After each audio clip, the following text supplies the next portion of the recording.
자, 오늘은요, 이제 선택시대입니다. 5단원이고요. 여러분 책자 이제 선택시대 보시면 내용이 엄청 많아요. 그래서 다는 못할 것 같고, 이 부분 중에 몇 가지를 중요한 걸 하고, 그리고 본문에 없지만, 책자에는 없지만 요한복음의 부분들을 좀 나눌 겁니다. 자, 우리 오늘이 선택시대인데, 선택시대는 이제 예수님께서 제자들을 선택하시는 그 장면이에요. 그리고 그분을 또 선택하시는 거, 또 우리가 주님의 부르심 앞에 어떻게 결단할 것이냐, 이런 어떤 이중적인 메시지도 합니다. 지난주 한번 잠깐 기억해 볼까요? 한 주밖에 안 지났지만 기억이 나시나요? 지난주 어떤 시대였죠? 주장시대였고, 좋습니다. 또 예수님이 세례 받으시는 장면 기억나실지 모르겠어요. 예수님께서 세례 받으시는 것은 곧 공생의 시작이었다. 이제 시작을 알리는 거였고, 또 하나 첫 번째 나눴던 게 예수님의 세례는 메시아 대관식. 그래서 메시아 대관식이라는 것은 그분이 왕이시고 그다음 종으로 오셨다. 이것이 선포되어지는 자리가 세례 요한에게 세례받는 자리였고, 두 번째 살펴봤던 게 시험이었죠. 광야에서 시험 당하셨던 건데, 이 세 가지 시험이 창세기 때 아담과 하와가 받았던 장면, 그리고 요한일서에 요한이 말하는 세 가지의 죄의 세 가지 영역, 그죠? 연결됐죠? 육신의 정욕이었죠. 육신의 정욕은 이제 아담과 하와가 받았던 그 먹음직했던 거, 그리고 예수님께서 당하셨던 것을 떡으로 만들라. 이것이 같은 선상에 있었다. 그것이. 근데 이 세 번 다 말씀으로 이기세요. 두 번째 게 뭐였죠? 두 번째는 안목의 정욕. 그래서 성전에서 뛰어내려라. 한 번에 뭐 되는 거. 그래서 사람들에게 한 번에 메시아로 보여지는 거. 그래서 이것이 먹음직하게 보여졌던 거 있죠. 보암직한 거. 그래서 보암직한 시험이 이 두 번째 시험이었고, 세 번째가 자랑, 이생의 자랑이었는데, 이것이 세상 영광을 쫙 보여주면서 나에게 경배하면 다 줄 거야. 이것에 대해서 나눴죠. 이것이 바로 지혜, 탐욕, 이 부분이 이제 나눠졌습니다. 이거 모든 것을 예수님께서 말씀으로 이기셨던 거. 그래서 말씀이 중요하다는 거였죠. 레마의 말씀. 그리고 세 번째가 가나 혼인잔치였어요. 가나 혼인잔치는 이 세상 모든 것들이 하나님께 굴복한다는 것, 1차적인 의미였고, 두 번째는 이제 포도주 사건이 십자가 죽으심과 부활의 사건을 말하고, 궁극적으로 마지막 세 번째는 마지막 주님 다시 오실 때 혼인잔치. 그게 진짜 회복될 것이다. 요거에 대해서죠. 네 번째가 성전 첫 번째, 이제 성전을 청결하게 했던 사건. 이것은 진짜 성전이 뭔지를 우리에게 말씀하는 것이고, 이 부분을 말하면서 내 아버지의 집. 이것이 바로 교회의 정체성이었죠. 이 아버지의 집이 교회가 회복되는 것. 그리고 다섯 번째가 니고데모 대화 나누면서 거듭남에 대한 것. 그래서 하늘로부터 태어나는 것에 대한 것. 이것을 알았죠. 마지막 수가성 여인의 그 한 사람하고 만났던 대화를 통해서 진짜 참된 의미가 뭔가, 참된 예배가 뭔가, 예배의 의미에 대해서 나눴었고, 그리고 영과 진리, 그러니까 생수 되신 예수님을, 이제 메시아 되심을 선포되어지는 그 장면이 지난번 나눴던 겁니다. 자, 오늘은요, 이제 선택시대인데, 본격적으로 이제 제자들을 이렇게 초이스하세요. 선택하세요. 불러내세요. 그 부분이 오늘 조금 포인트로 가고, 뒷부분에서는, 첫 번째는 이제 선택하는 갈릴리 중심의 제자를 부르시는 거, 두 번째는 베데스다 38년 된 병자 사건 있죠. 그 부분 잠깐 보고요. 세 번째가 혈루증 여인과 네 번째가 연결되어져. 이렇게 드라마처럼 겹쳐져서 나와요. 혈루증 여인을 고치시는데 앞뒤로 야이로의 딸을 고치는 장면이 같이 갑니다. 그리고 다섯 번째 살펴볼 것이 바로 오병이어 사건. 그래서 오병이어 사건이 우리가 기적만 생각하는데, 거기에서 그 뒤편에 하는 요한복음에 보면 그 뒷부분에 예수님께서 말씀하시는 장면에서 진짜 오병이어 의미가 뭔가. 그리고 여섯 번째는 베드로의 신앙 고백 사건. 그러면서 예수님께서 십자가 죽으시고 부활하시는 것, 그것을 계시하세요. 메시아 비밀절을 하거든요. 그래서 그 부분. 그리고 일곱 번째가 초막절에 성취하는, 마지막 요까지 한번 살펴보면 오늘 이제 마무리하도록 하겠습니다. 자, 이제 본격적으로 들어갈 텐데요. 자, 요한복음 가보겠습니다. 요한복음 1장이요. 요한복음 1장 35절로 한번 쭉 가보시죠.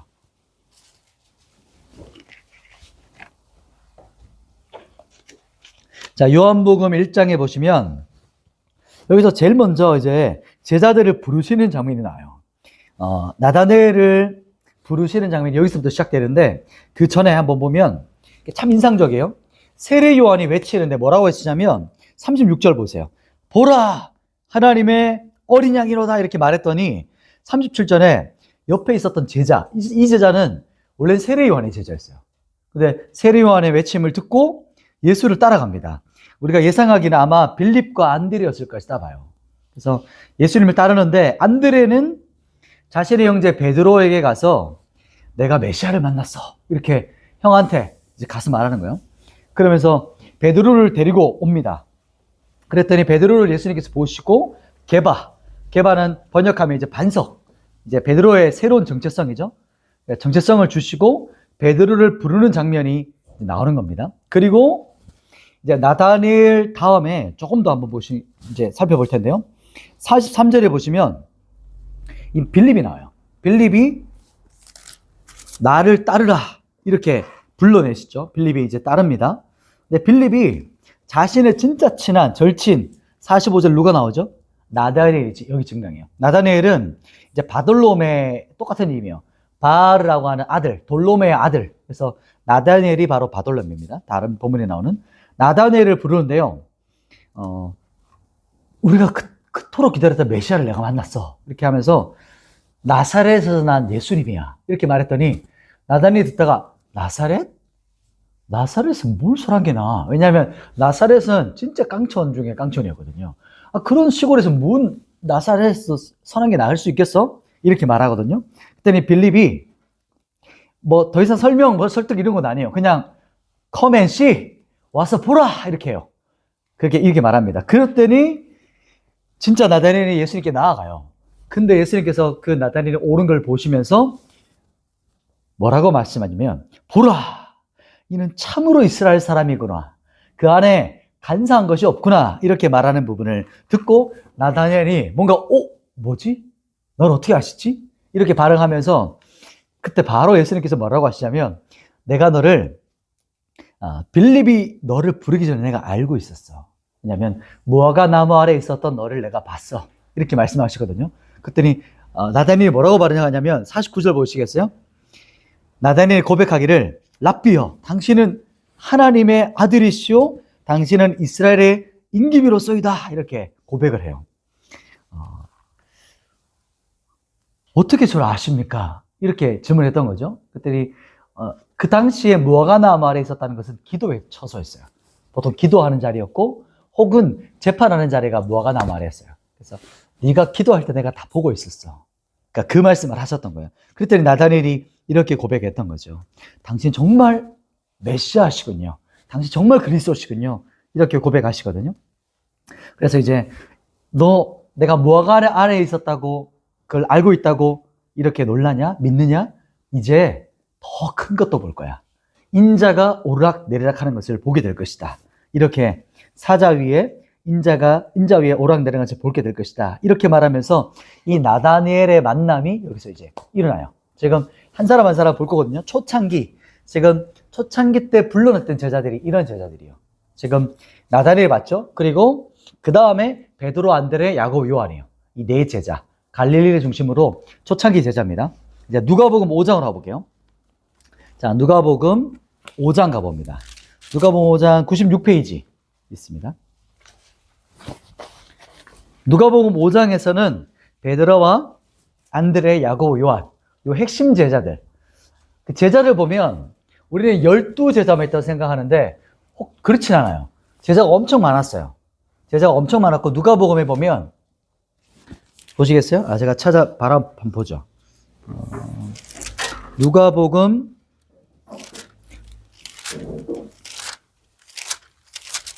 5장 제자를 부르시는 장면이 나오거든요.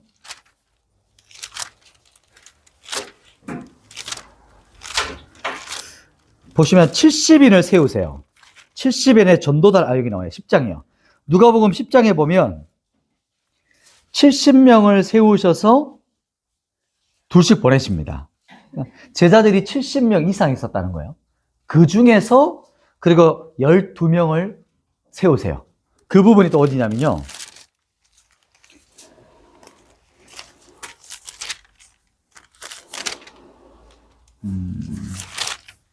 여기네요.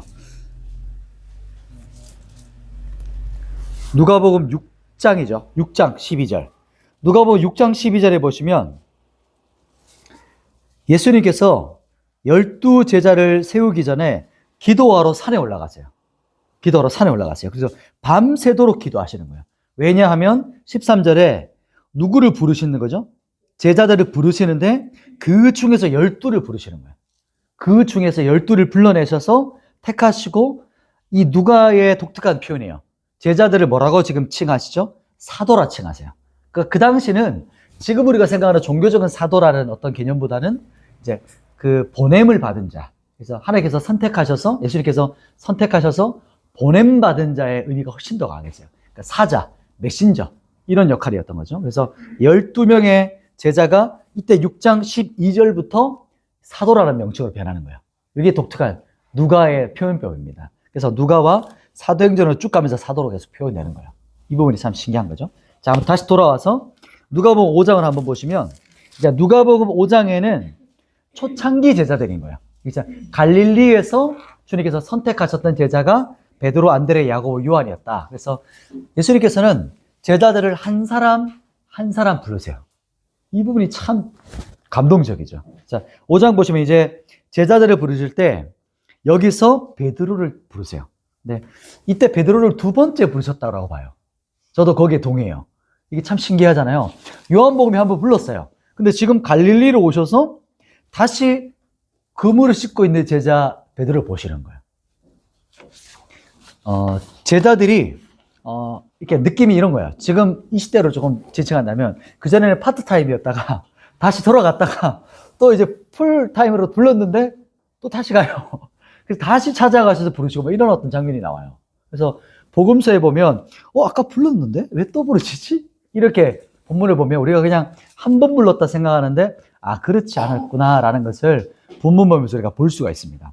자, 한번 들어가 볼게요. 자, 이 4절에 보시면 시몬에게 바로 말씀하세요. 그물 수 있는 장면이 있었어요. 넘어가서 깊은 데로 가서 그물을 내려라, 이렇게 말씀하세요. 근데 그 당시 그물은 지금처럼 이게 막 투명한, 이렇게 막 실로 된 그런 어떤 나일론으로 해서 막 그렇게 그런 그물이 아니었어요. 그래서 옷 같은 그물이었어요. 그 당시 그물은. 그래서 새벽이 되면 빛이 막 비치면 이렇게 옷 같은 그물을 던지면 어떻게 되죠? 그게 물고기도 다 보이는 거예요. 그러니까 위에서 뭔가 내려와. 그러면 그물을 보고 물고기가 그쪽으로 들어갈까요? 안 들어가는 거죠. 그래서 새벽이 됐다는 말은 이제 해가 뜨면 그 당시는 이제 이제 고기 못 잡는다. 고기들이 다 피해가요. 지금처럼 막 깊숙이 들어가는 이런 게 아니고 이렇게 좀 낮게 들어간 거예요. 그렇기 때문에 아침이 됐다는 것은 이제 끝. 물고기 잡는 거 끝. 이제 다 해소하는 거죠. 그래서 그물을 씻었다는 거예요. 그런데 지금 밤새도록 물질했잖아요. 밤새도록 물질했는데 허탕치고 돌아왔어요. 그물을 지금 씻고 있어요. 지금처럼 그물이 막 이렇게 자동으로 씻겨지는 개념이 아니고, 상상이 되시죠? 물 떠와가지고 막 물 씻고, 그 작업이 얼마나 힘들었겠어요. 그걸 하고 있는데 이제 새벽 빛이 올라오고 있는데 예수님께서 말씀하신 거예요. 베드로의 대답이 무엇이죠? 5절에 보시면 같이 한번 읽어볼까요? 베드로가 이렇게 대답합니다. 여기서 진짜 이제 베드로의 진면목이 또 나오는 거죠. 5절 시작. 시몬이 대답하여 이르되 선생님, 우리들이 밤이 새도록 내가 그물을 내리리다 하고, 이것이 믿음이죠. 그러니까 이해되지 않아요. 그러니까 경험과도 안 맞아요. 내가 고기잡이 수십 년인데, 내가 베테랑인데 예수님한테 당신 고기 잡아봤어? 이렇게 안 하셨어요. 자기가 평생 물질했잖아요. 그런데 그렇게 말하지 않고 내가 납득되지 않지만 내가 말씀에 의지해서 한번 그물을 내리겠습니다, 이렇게 응답하는 거죠. 이것이 바로 기적을 체험하는, 기적을 경험하는 믿음이에요. 여기서 나오는 거예요. 기적을 경험하는. 그러니까 어떤 일이 벌어지냐면 고기가 너무 많이 잡혀서 찢어질 정도인 거예요. 말씀을 의지해서 경험하고, 그리고 이것을 이제 하나님의 기적을 경험하게 되는 거죠. 여기서 딱 갈려져요. 어떤 기적이 나타났을 때 사람들은, 오늘 여기도 나오지만 사람들은 기적, 그 찢어질 정도로 많은 물고기를 보고 놀라는 사람들이 있고, 근데 베드로는 어떻게 반응하냐면 예수님 앞에 무릎 꿇고 나와요. 여기서 딱 갈려져요. 보시면 베드로가 예수님 앞에 무릎 꿇고 엎드려서 뭐라고 말하죠? 9절에 보시면 8절이죠. 8절에 뭐라고 고백하냐면 주여 나를 떠나소서 나는 죄인이로소이다. 이렇게 고백해요. 이 죄인이라는 게 한번 부름을 받았다가 다시 떠나서 죄인이라는 말도 있지만 제가 본문을 봤을 때 예수님이 어떤 분인지를 여기서 봤다라고 생각해요. 경험했다 생각해요. 아, 예수님이 여기서 어떤 신적 존재라는 걸 경험한 것 같아요. 아, 당신 하나님이시군요. 그 앞에 엎드려서 그 메시아 되신 그분 앞에 엎드려서 주님 저를 떠나십시오. 저는 죄인입니다. 이렇게 주님 앞에 엎드리죠. 사람들은 이렇게 생각하실 것 같아요. 진짜 고기잡이만 했던 사람들은 예수님 그 고기 많이 잡힌 걸 보고 이제 동업하시죠. 몇 대 몇 할까요? 이렇게 했을 것 같은데 막 놀라가지고 아 이제 뭐 앞날 창창하다. 이제 한 던질 때마다 이러면 만선이구나. 만선에 그게 아니고 베드로는 그 기적 앞에서 예수님이 누군지를 봤던 거야. 예수님이 누구신지를 깨달았던 거야. 이게 기적 앞에 달라지는 거거든요. 그래서 베드로는 그분이 나를 부르시는 그 소명 앞에서 이제 그 임재 앞에서 자신을 깨달았어요. 그리고 그 소명을 붙잡고 나아가죠. 그래서 예수님께서 이제 네가 사람 낚는 어부가 될 거야. 이렇게 말씀하시죠. 그리고 모든 것, 11절에 모든 것을 버려두고 예수님을 따라요. 저는 이 본문을 보면서 옛날에는 야, 진짜 멋있다. 아, 그 모든 영화 장면을 생각했어요. 막 물고기 파닥파닥파닥 이렇게 막 뛰어나가고 그리고 막 사람들이 막 웅성웅성하고 배들이 이렇게 있는 그 장면의 한 장면을 뒤로 하고 베드로는 예수님을 따라가요. 너무 멋있는 장면이었어요. 그런데 다시 또 넘어지거든요. 이게 우리 모습인 것 같았어요. 그냥 언제까지 계속 이제 갈팡질팡하냐면 성령이 오실 때까지 계속해서 제자들이 넘어지고 실수해요. 완벽하지 않은 거예요. 그러나 방향성은 이때 딱 정해진 거예요. 예수 따르겠다. 모든 걸 버려두고 예수를 따르는 방향성이 정해졌고, 그러나 계속해서 갈팡질팡하는 마가는 거침없어요. 막 제자들 아무것도 몰라. 예수님 마지막 십자가 앞에서까지도 막 싸워. 서로 누가 크니? 내가 커! 막 이렇게 지금 막 아직도 아무것도 몰라. 예수님은 지금 내일 내가 죽는데 제자들은 내가 크니 네가 크니 이걸로 싸우고 있고, 그러니까 이 철없는 모습을 마가는 완전히 직설적으로 하거든요. 그러나 다른 저자들은 조금 이제 감싸줘요, 제자들을. 아무튼 그런 어떤 갈팡질팡의 모습을 보면 참 우리 모습과 똑같구나. 성령이 충만해야 우리가 그리스도를 따라가요, 온전하게.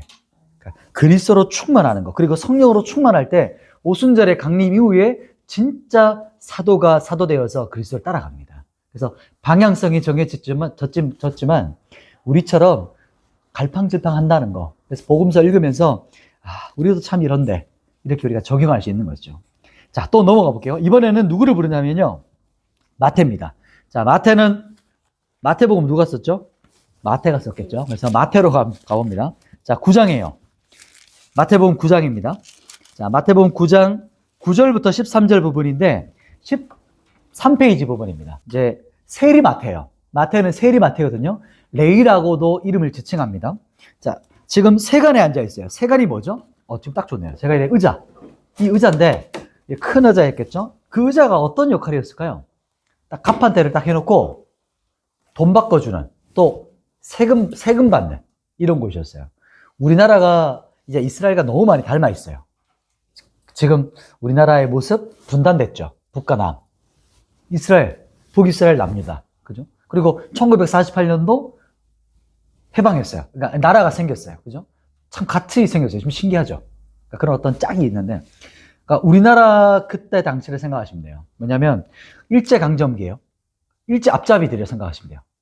그리고 일제에 딱 빌붙어가지고 자기 기득권과 모든 것들이 풍요롭게 살아가. 근데 이 당시 세리들은 딱 그 역할이었어요.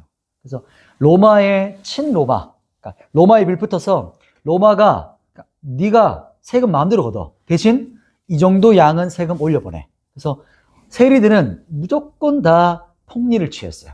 그러니까 10원 거듭내는데 10원이 아니라 한 100원 걷어가지고 90원 떼먹고 10원을 올려보내. 이게 이 세리들의 역할이에요. 실제 10원을 거뒀다는 게 아니에요. 예를 들면 10원이 아니었겠죠. 그러니까 폭리를 취한다는 모든 사람들은 다 알고 있는 거예요. 이 사람들이. 그러니까 무조건 저들은 죄인의 대명사가 그 세리와 창기였어요. 그 당시. 딱 죄인이라고 말하면 세리와 창기구나 이렇게 생각했던 거죠. 그러니까 로마의 친로마였기 때문에 유대인들에게 계속 손가락질 받던 사람. 지금 이 세간에 앉아 있었다. 이 한 문장 안에 이 모든 것들이 담겨 있는 거야. 그 당시의 그 문화적 의미들이. 그런데 세간에 앉아 있는 자신도 아마 저는 본인이 더 놀랐을 것 같아요. 예수님께서 딱 부르시잖아요. 나를 따르라. 이렇게 부르시거든요. 9장 보시면, 9절 보시면, 그냥 딱 한마디잖아요. 나를 따르라. 이렇게 말씀했을 때, 마태가 눈이 마주쳤을 것 같아요. 근데, 뒤를 돌아봤을 것 같아요. 저요? 저요? 막 이렇게, 너무 의아하고, 주변 사람들도 다 놀랐겠죠. 아니, 저를요? 왜? 어떤 이런 반응이었을 것 같아요. 그러면서, 충격받고, 참 이 세리마태도 그 마음 안에 뭐가 있었을 것 같아요. 예수님을 향한. 그 모든 것들을 다 내려놓고 그 자리에서 딱 따라가요. 세간에 앉았다는 것은 엄청난 기득권, 그리고 모든 돈들, 이것들이 나오는 곳이었거든요. 그것을 뒤로하고 갑니다. 그리고 그 뒷정면에 보시면 주님을 따라가고 나서 10절에 보면 바로 연결되죠. 마태의 집으로 가요. 마태의 집에 지금 누가 모였냐면 세리와 죄인들 나오죠. 그러니까 세리는 곧 죄인들. 이런 어떤 의미를 가지고 있는 거예요. 그래서 세리, 죄인들이 모여서 마태의 집에 모였습니다. 그랬더니 그때 바리새인들이 보고 아이고 저런 매국노 집에 예수님 저런 집에 이게 막 혀를 쳤을 것 같아요. 막 고개를 절레절레하고 어떻게 저런 XX랑 교제를 하고 밥을 먹고 저 집에 어떻게 들어가나 이렇게 하죠. 그랬더니 예수님께서 뭐라고 말씀하시냐면 9장 12절과 13절이에요. 한번 읽어볼까요? 9장 12절 13절 두 절 한번 읽어보겠습니다. 시작. 예수께서 들으시고 이르시되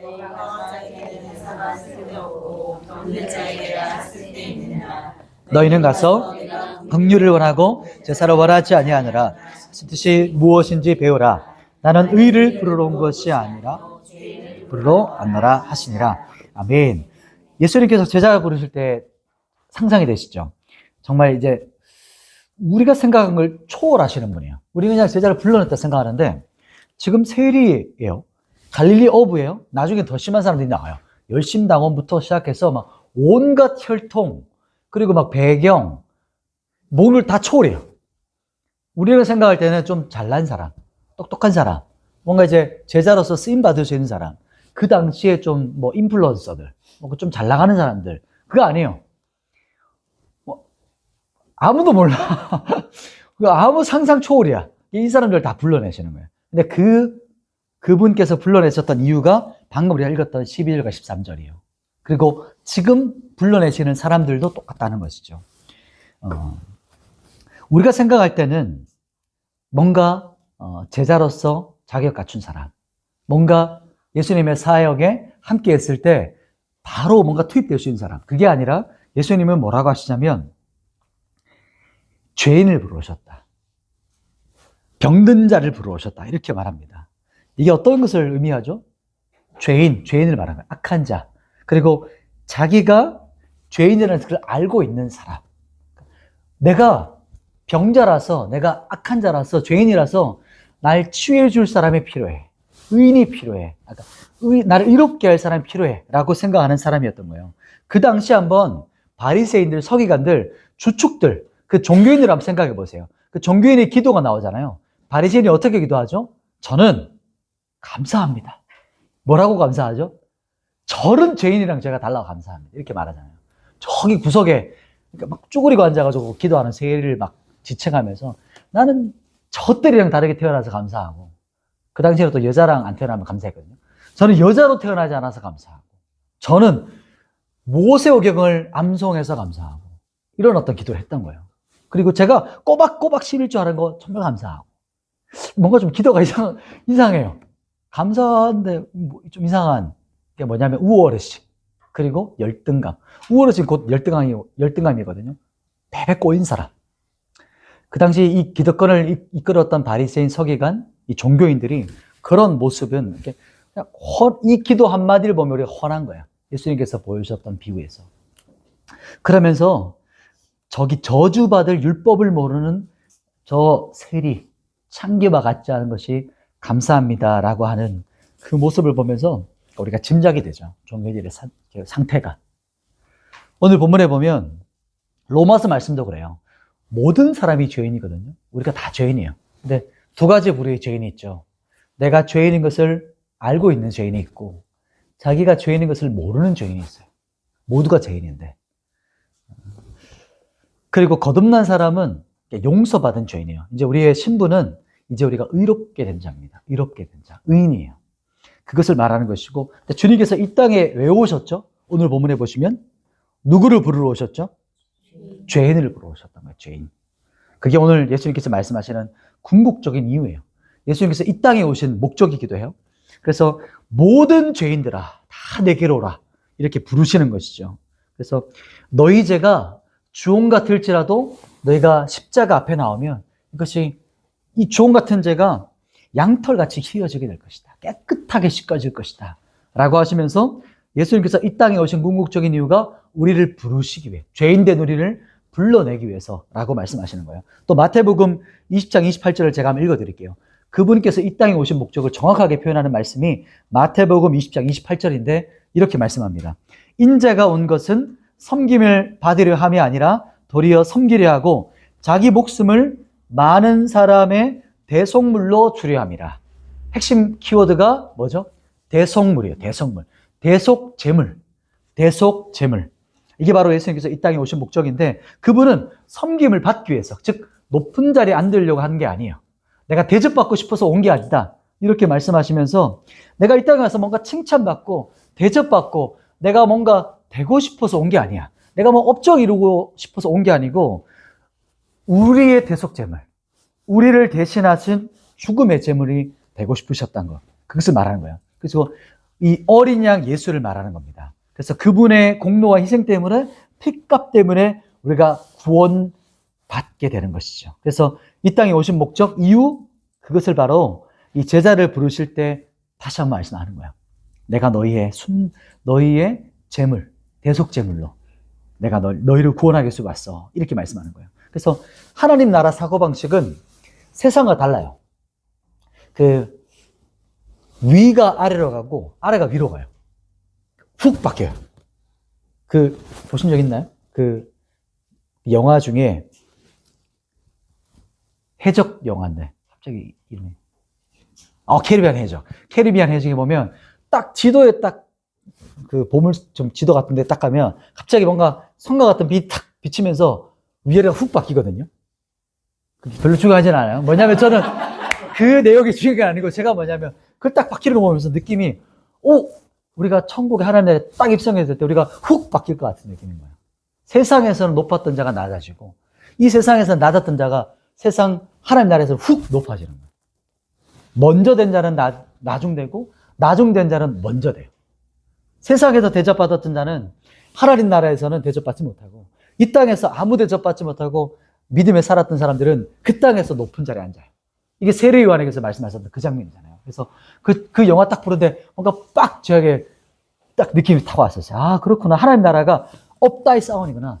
위아래가 바뀌는 거구나. 이런 느낌이 들었었어요. 그래서 우리가 생각하는 이 땅에 있는 사고, 부요하고 이 땅에 있는 그런 어떤 사고가 아니라 그분의 나라는 완전히 우리의 생각을, 가치관을 바꾸는 거구나.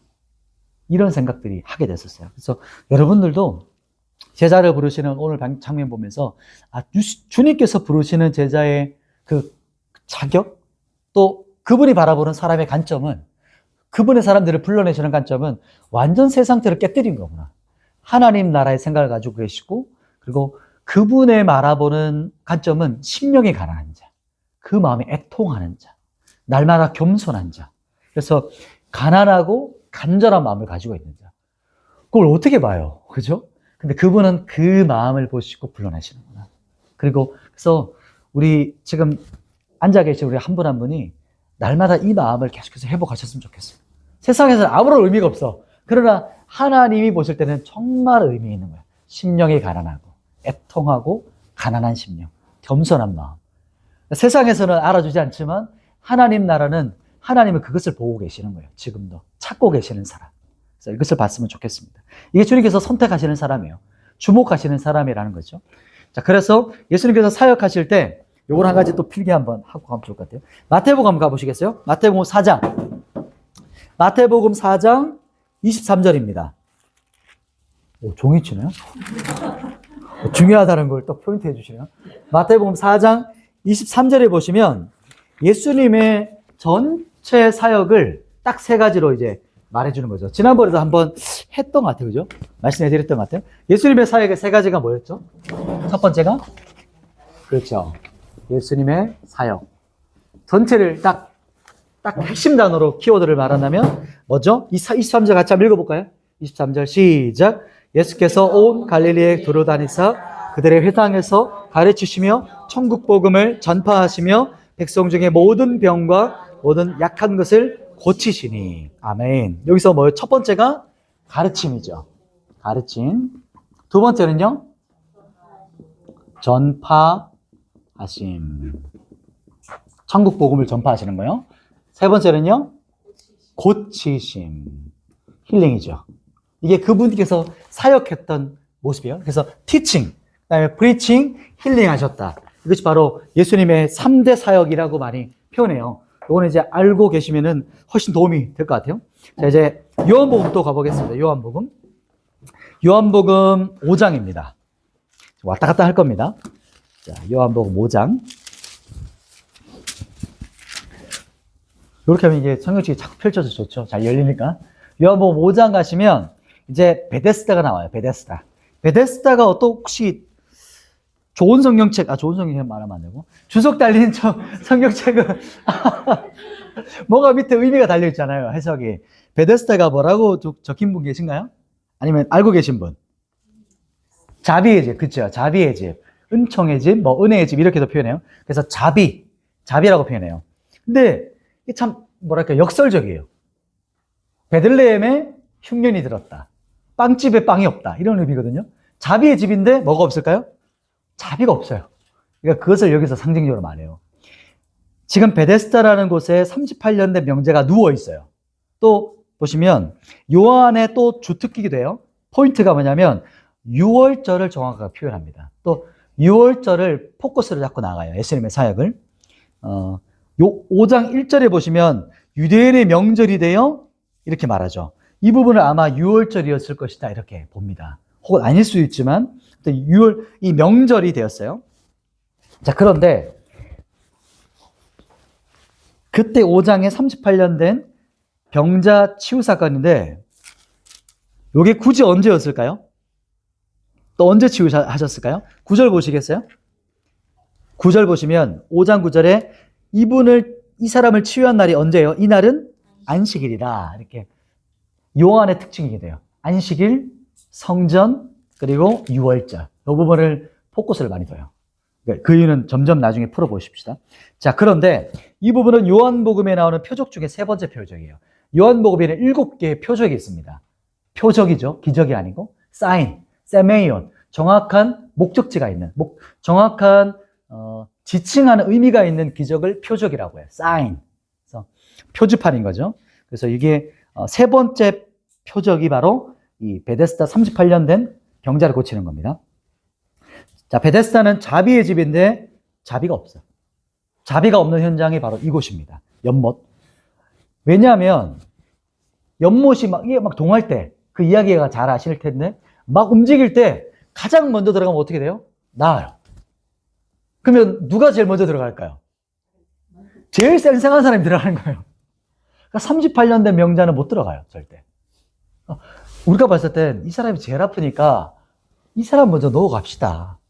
물 움직이면 다 도와가지고 이 사람 먼저 던져 드립시다. 안 하고 갑자기 막 물이 움직이면 그 순간에 제일 쌩쌩하고 젊고 살아있고 손가락 조금 다쳤어. 그 사람 제일 들어가. 상상이 되시죠? 그러니까 근데 이거는 전설 따라 삼천리이기 때문에 약간 이게 진짜라는 건 아니에요. 그러니까 그 당시 내려왔던 이런 거죠. 그러니까 가장 자비의 집이라고 말하지만 약육강식이 강력한 곳. 이게 무슨 의미일까요? 이게 교회를 향한 메시지거든요. 교회가 뭐죠? 가장 은혜와 사랑이 넘치는 곳. 저희 교회이기 때문에 더 이상 저희 교회라고 말하는 게 아니에요. 그러니까 교회를 향해서 진짜 자비의 집이냐 이렇게 묻는 거예요. 자비의 집이냐? 은혜의 집이야? 아버지의 집이야? 여기서 본문에 보면 베데스다가 자비의 집이라고 말은 하지만 38년 된 병자를 누구도 도와주지 않는 무자비한 곳, 약육강식의 집이었어요. 38년 된 사람이 그래서 뭘 원하니 했더니 딴 얘기예요. 저를 아무도 도와주는 사람이 없어요. 지금 베베 꼬였어요. 38년 동안 누워있으면서 쓴뿌리. 예수님께서 이제 고치세요. 스킵하고 좀 넘어가 보겠습니다. 예수님께서 병을 치유하시지만 이 38년 된 이 병자가요, 뒤에 보면 예수님께서 누군지를 몰라요. 나를 고쳐줬는데 나를 고친 분이 누군지를 몰라. 이런 사람이 있을 수 있겠죠. 교인을 다니지만 예수님 누군지 몰라. 이럴 수 있겠죠. 나는 치유는 됐어. 나는 뭔가 체험은 있지만 예수님께서 정확하게 누군지를 몰라요. 이게 우리에게 말씀하는 메시지인 겁니다. 다음 주에 살펴보겠지만 맹인은요, 달라요. 맹인이 요한복음 9장에 나오는데 맹인은 예수님께서 누군지를 알게 돼요. 완전 다르게 반응해요. 이 베데스다에서 치유받은 이 사람은 예수님을 나중에 고발하거든요. 사람들이 너 안식일에 자리 두고 일하면 돼? 이렇게 했더니 이 사람이 그냥 저는 시키는 대로 했어요. 두려워하거든요. 그래서 나중에 자기를 고친 사람이 예수님인 줄 알고 그 사람한테 가서 저를 고친 분이 예수님이래요. 이렇게 고발하게 되는 사람이 돼요. 그러나 맹인은 오히려 그 사람들 앞에서 아니 다음 주니까 다음 주 할게요. 이번에는 누가복음으로 할 겁니다. 이 자비의 집을 우리에게 메시지를 말하는 겁니다. 자, 그리고 누가복음 8장으로 가보시죠. 오늘 좀 양이 많아가지고 빨리 가보는 겁니다. 누가복음 8장. 누가복음 8장은요, 키아즘이라고 해요. 키아즘. 말이 어렵죠? 이것은 키아즘이라고 말하는 부분이 뭐냐면, 우리 샌드위치 있죠? 샌드위치 구조예요. 샌드위치라고 하면 이게 복잡하지가 않아요. 이 구조는 진짜 간단한 구조인데도 샌드위치 구조라고 하고요. 샌드위치라고 하고, 이걸 키아즘이라고 이제 히브리적 간접으로 말해요. 쉽게 말하면 A 다시 이렇게 나옵니다. 그래서 잠깐만요. 네, 이렇게 돼요. 그래서 중간이 뭔가 다르고 이제 한 본문인데 뭔가 알맹이를 두고 있는 거예요. 이게 B라고 볼 수 있겠죠. 이렇게 중간에 알맹이가 감싸져 있는 구조를 말해요. 자, 그 이야기가 뭔지 한번 볼게요. 그 이야기가 뭐냐면요, 두 가지의 이야기가 같이 진행돼요. 그게 혈루증 여인, 12의 혈루증 여인의 고침받는 사건이랑 야이로의 딸 사라라는 사건 아시죠? 이 두 가지의 이야기가 같이 진행돼요. 그 부분입니다. 자, 혈루증 여인의 치유 사건은 이제 야이로의 딸 사라라는 걸 이렇게 감싸고 해서 그 안에 있는 거야. 이 혈루증 여인이. 그러니까 즉 포인트는 혈루증 여인의 치유 사건이에요. 여기서. 그러니까 더 박진감을 주는 거죠. 자, 드라마로 본다면 원래는 두 장면이었는데 드라마는 두 다른 배경이 갑자기 어느 장면에서 어떻게 되는 거죠? 딱 교체하는 거예요. 주인공이. 그러니까 재밌죠? 저는 재밌죠. 네. 재밌는 거 맞죠? 이렇게 분명히 딴 주인공이었는데 이 주인공이 갑자기 만나. 그래서 서로가 몰라. 지나쳐가요. 그리고 어떤 꼭 똑같은 공간, 시간 배경이 같이 펼쳐지면서 그 크로스 되는 장면이 이렇게 본문에 나오는 거죠. 참 신비롭죠? 자, 그래서 오늘 혈루증 여인이 고통받는 시간이 몇 회죠? 12회요. 12회. 12년 동안 고통당했어요. 피가 막 유출되는 것 때문에. 그러면 이 야이로의 딸이 몇 살이에요? 12살이에요. 이걸 이제 포인트로 두는 겁니다. 굳이 이렇게 표현하는 거예요. 이렇게 반복 기법을 통해서. 자, 혈루증 여인을 한번 보시면, 먼저 한번 볼게요. 혈루증 여인을 보면 믿음이 있었어요. 어떤 믿음이었죠? 예수님의 뭐만 붙잡아도 옷갓, 옷깃, 정확하게 이게 옷깃, 옷가라고 성경에서 말하거든요. 8장 44절에 내가 옷가만 만져도, 예수님의 8장 44절 보시면 그의 옷가에 손만 대도 내가 치유될 것 같아. 이렇게 말하잖아요. 근데 옷가라고 하면 우리는 그냥 옷 끝행이, 이렇게 생각하잖아요. 근데 그게 아니고 여기서는 술을 말합니다. 술. 이게 이제 구약에 나오는 유대인들이 속옷처럼 뭐 한 개 더 입어요. 유대인 회당을 할 때. 흰색 옷인데 흰색 옷에 제가 그림을 잘 못 그리지만 이렇게 속옷을 입고 나면 제가 이 안에 뭔가 이 바깥에 와이셔츠 입으잖아요. 그럼 안에 또 하나의 티를 입어요. 그럼 그 티가 그냥 티가 아니에요. 왜냐하면 그 안에 속옷에 술이 있어요. 이렇게 꼬여져 있는 술이 있고 이렇게 매듭이 있어요. 이게 7개인가 9개 갑자기 생각나는데 이렇게 있어서 이렇게 나와 있어요. 이게 유대인들이 입고 다니는 이 옷가라고 이게 번역한 그겁니다. 그게 뭐냐면 그래서 요거를 이게 흘러나온 이 부분을 치치트라고 하는 이 부분이 옷가라고 번역한 거예요. 옷깃. 그래서 허리를 붙잡아도 내가 되겠다. 이게 어떤 역할이었냐면 회당에서 지금도 사람들이 그렇더라고요. 정통 유대인들은. 그 옷깃 요 부분을 만지면서 암송을 해요. 이게 말씀을 상징하는 거예요. 그래서 요 가닥을 잡으면서 말씀을 암송합니다. 그래서 이 여인이 내가 옷가만 잡아도 그 말은 술이라고 하는 그 찌찌뜨만 내가 딱 잡아도 치유될 것이다. 그러면 뭘 상징하는 거죠? 이것은 찌찌뜨는 말씀을 상징하는 거예요. 그래서 이런 어떤 해석들이 필요한 거죠. 그래서 내가 그것만 잡아도 치유될 것 같다는 믿음이 있었어요. 그래서 그 믿음 때문에 치유됩니다. 근데 치유됐어요. 고쳐졌어요. 근데 예수님께서 가던 길 안 가세요. 이렇게 급박한데. 지금 야이로 때는 죽어가고 있잖아요. 지금 가고 있는 길이었거든요. 그래서 막 예수님께서 사람들이 이끌려 야이로가 예수님 빨리 가십시다. 그리고 막 사람들이 밀고 군중들이 예수님 딱 등장하면 그 당시 최하 5,000명 딱 모이거든요. 그러니까 슈퍼스타였어요, 완전히. 그래서 딱 등장하면 사람들이 우우고 와요. 그러니까 막 그 많은 사람들이 군중들이 막 가는 곳에서 그 여인이 딱 찌찌를 잡았고 치유됐어요. 예수님 아셨어요. 그런데 예수님께서 그 바쁜 와중에 어떻게 하셨죠? 딱 멈추세요. 길을 멈추시더니 누가 날 만졌는데? 베드로가 뭐라고 하죠? 우리도 그렇게 했을 것 같아요. 당연히 만졌겠죠, 예수님. 당연히 밀었겠죠. 지금 이렇게 사람들이 말고 막 그대로 떠서 가는 것처럼 막 가고 있는데 당연하죠. 이렇게 말했겠죠. 근데 예수님께서 아니야. 누가 날 만졌어. 내 능력이 나갔어. 이렇게 말씀하거든요. 이게 예수님께서 고의적이고 의도적으로 이렇게 하신 거예요. 왜 그러셨을까요? 여인은 치유는 받았지만 여인이 12년 동안 유출병 때문에 공동체 안에 있었을까요? 못 있었을까요?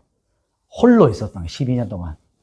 그것을 예수님께서 말씀하는 거예요. 그래서 이 여인이 치유받았지만 진짜 이제 이 공동체 안으로 들어올 수 있도록 공개적으로 공식적으로 선포해지는 거예요. 그래서 딸아, 네 믿음이 너를 구원했다. 평안히 가라. 이렇게 말씀하시면서 이제 공식적으로 이 혈증 여인이 완전히 치유됐다는 것을 선포하시고 이 여인은 이제 다시 한번 이 공동체 안으로 들어올 수 있도록 하나님께서 열어놓으신 거예요. 예수님께서. 그 부분을 말하는 겁니다. 그래서 이 여인이 믿음으로 치유되었고 그 안에 들어오면서 또 갑자기 그때 비보가 들어올려져. 이렇게 이 현장성이 막 같이 가요. 그러면서 그때 한 가지 소식이 뭐라 들어올려져? 딸이 죽었습니다. 천천병력 같은 소식이죠. 비보가 전해집니다. 그리고 예수님께서 막 그렇게 발걸음을 재촉했는데 야이로가 마음이 어땠을까요? 죽었습니다. 그냥 털썩 끄는 거죠. 이제 끝났구나.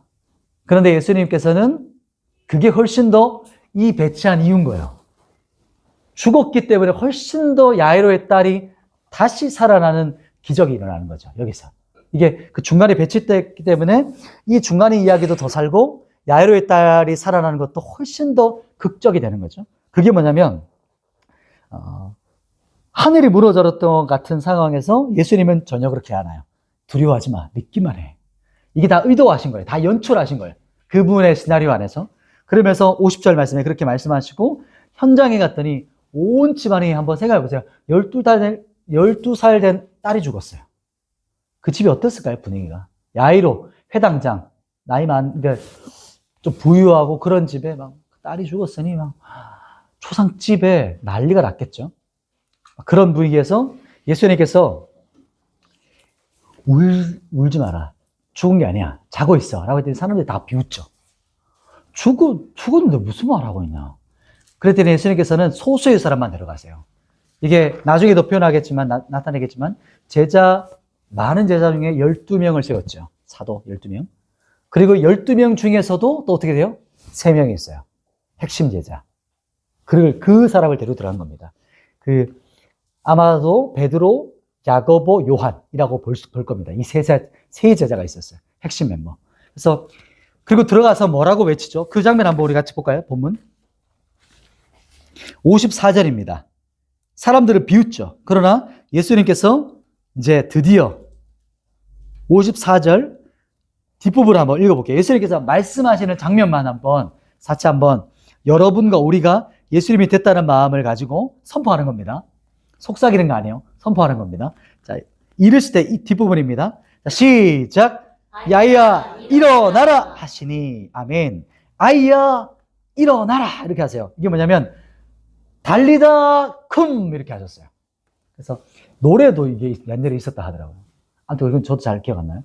그래서 쿰이라는 게 뭐냐면 일어나라 이렇게 선포하시는 거예요. 달리다 쿰 이렇게 선포하세요.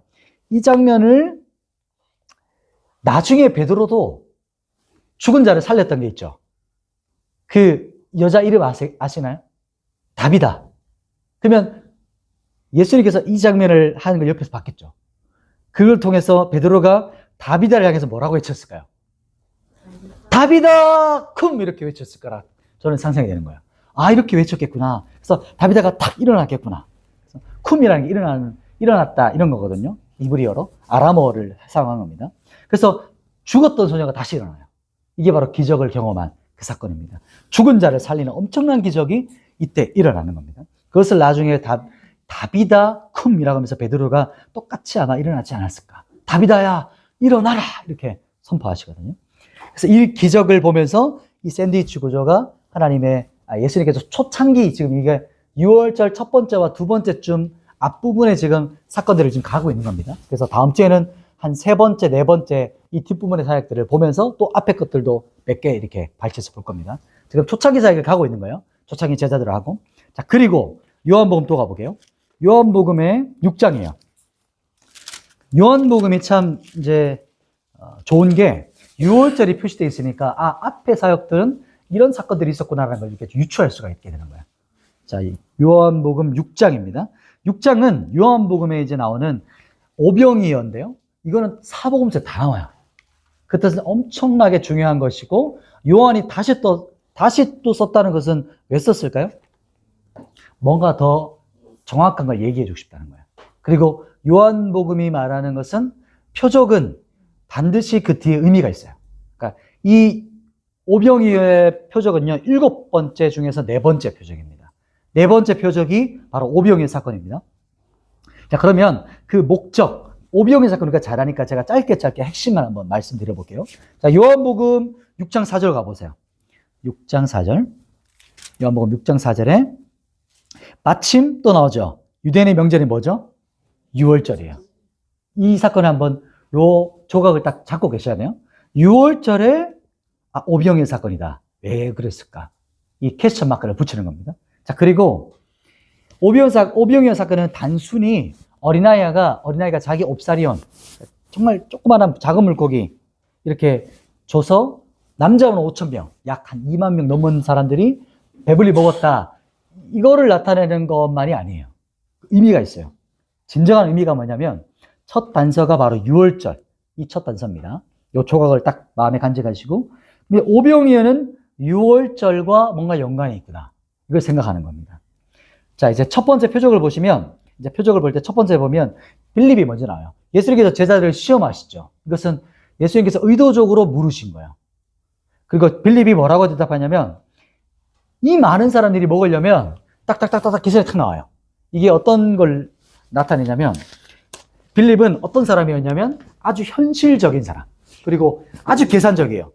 딱 교회에도 보면, 사람들을 보면 딱 답이 바로 나오는 사람이 있어요. 그래서 빌립은 어떤 사람이었냐? 오병이어 중에서 빌립은 계산적이고 그리고 실제적이다. 실제적인 제자였어요. 이렇게 바로 답합니다. 그리고 나서 빌립 다음 또 제자 나와요. 누구였죠? 안드레는 어떻게 하죠? 안드레는 이렇게 누구 애 도시락 받아와가지고 예수님 가요. 이거 도시락인데 이거 될까요? 이렇게 그래도 이렇게 온도를 올려드렸어요. 그래서 이 안드레는 그래도요 예수님의 물음에 이게 소극적인 참여자예요. 이렇게 분류했던 게 그 이동호 목사님이 이렇게 분류했어요. 소극적인 참여자라고 볼 수 있어요. 소극적인 참여자. 자, 그리고 여기서 또 멈추지 않죠. 보면은 또 등장하는 인물이 나오죠. 누구죠? 아이죠. 어린아이. 그러니까 어린아이를 어떤 걸로 느끼셨을까요? 어린아이는 자기 도시락 한 개야. 자기 먹을 거야. 이것을 어떻게 했냐면 온전하게 헌신합니다. 온전한 헌신자. 이렇게 해석을 하시더라고요. 온전한 헌신자. 온전하고 단순한 헌신자다. 이렇게 보는 거예요. 뭐냐면 자기 것을 내어드렸어요. 자기가 가지고 있는 여기서 한번 생각해 본다면 이런 거예요. 그냥 나 하나 먹을 수 있는 도시락이었어요. 근데 이것을 주님의 손에 어떻게 하죠? 올려드려요. 그러니까 예수님께서 이 도시락을 받으시고 하늘을 향하여 기도하시거든요. 여기서 우리에게 주시는 메시지가 뭐냐면 주님께 드리지 않으면 그냥 나를 위한 인생만 돼요. 나 하나 먹을 도시락 같은 인생이에요. 그러나 주님의 손에 나를 올려드렸더니 그분의 손에서 2만 명을 먹이는 통로가 되는 거예요. 그걸 말씀하는 겁니다. 나 하나만을 위한 도시락 같은 인생에서 주님의 손에 내어드렸더니 주님의 손에 나를 드렸더니 주님께서 배고픈 사람들을 먹이는 기적의 통로가 된다는 거예요. 이게 바로 1차적 메시지입니다. 자, 여기서 기적만 보면 이걸로 마무리돼요. 그러나 한 걸음 더 나아가 보십시다. 예수님께서 말씀하시는 걸 보셔야 되거든요. 그래서 오병이의 사건은 이제 진짜 핵심은 요 기적 끝나고 나서 6장 뒤에 계속 나와요. 6장 엄청 길죠? 다예요. 이게 진짜 의도입니다. 예수님께서 말씀하시는. 자, 그리고 예수님께서 말씀하시는 거 보면 35절로 가보시겠어요? 6장 35절. 나는 뭐라고 하죠? 생명의 떡이다. 에고 에이미라고 해요. 이게 7번의 에고 에이미가 나와요. 나는 뭐뭐이다. 나는 생명의 떡이다. 할 때 7번의 에고 에이미인데 이것은 뭐라고 말하냐면 신적 자기 계시라고 해요. 에고. 이게 요한복음이 참 신비로운 책인데 여기서 이게 뭐냐면 신적 자기 계시.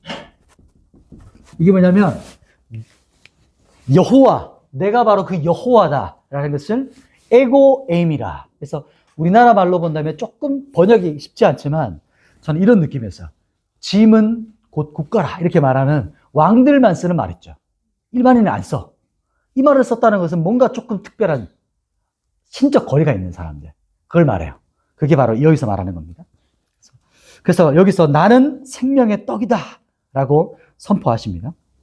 이게 첫 번째 7개 중에서 첫 번째 자기 표적 선언입니다. 자기 선언. 그리고 41절로 내려가 보시면 하늘에서 내려온 떡이래요. 하늘에서 내려온 떡. 내가 곧 생명의 떡이니라. 이게 또 48절 다시 말씀하시죠.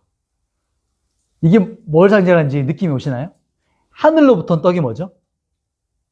출애굽할 때 하고 나서 광야에 있었을 때 하늘에서 내려온 떡이었거든요. 이걸 말하는 거예요. 만나. 이제 좀 해석되시죠? 좀 뭔가 퍼즐이 맞아가시죠? 예수님은 자신을 내가 만나에 너희가 출애굽할 때 광야에 있었던 그가 내 이렇게 말씀하시는 거예요. 너희와 매일 함께 했던 자야. 그때 사람들이 이 정도 메시지를 전하는 걸 듣고 나니까 이게 무슨 말이지? 우리도 조금 헷갈리잖아요. 맞나? 하늘에서 내려와? 절레절레 흔들기 시작해요. 그리고 빵을 먹고 몰려들었잖아요. 이 무리들이. 그 많은 2만 명의 사람들이.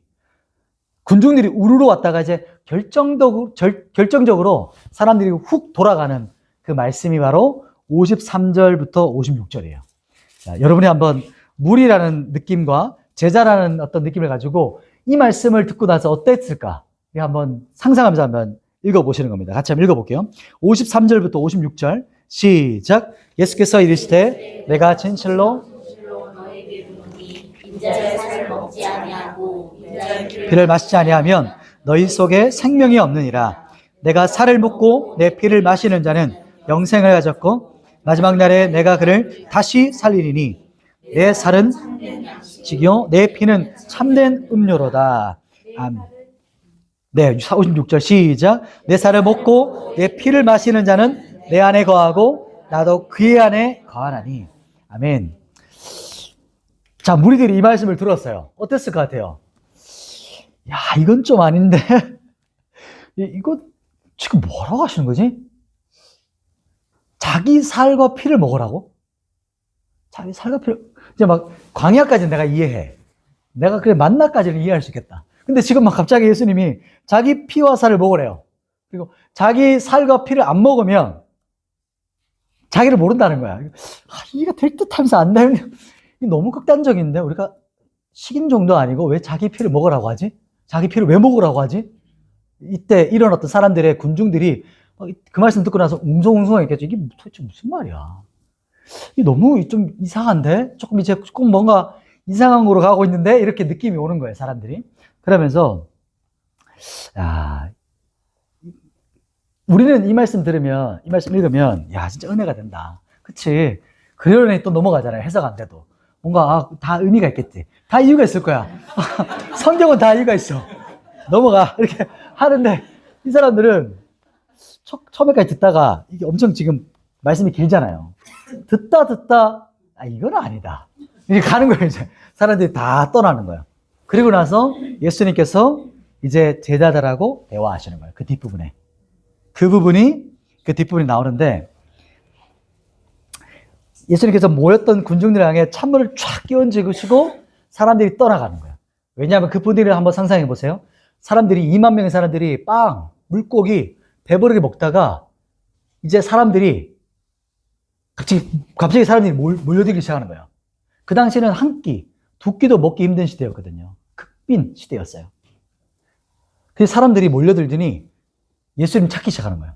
그러니까 예수님 주변에 다 몰려들어서 예수님을 왕 삼자. 먹는 문제 해결. 끝. 우리 기아 문제 해결. 그래서 예수님 붙잡아서 왕으로 세우려고 막 모여들었던 거예요.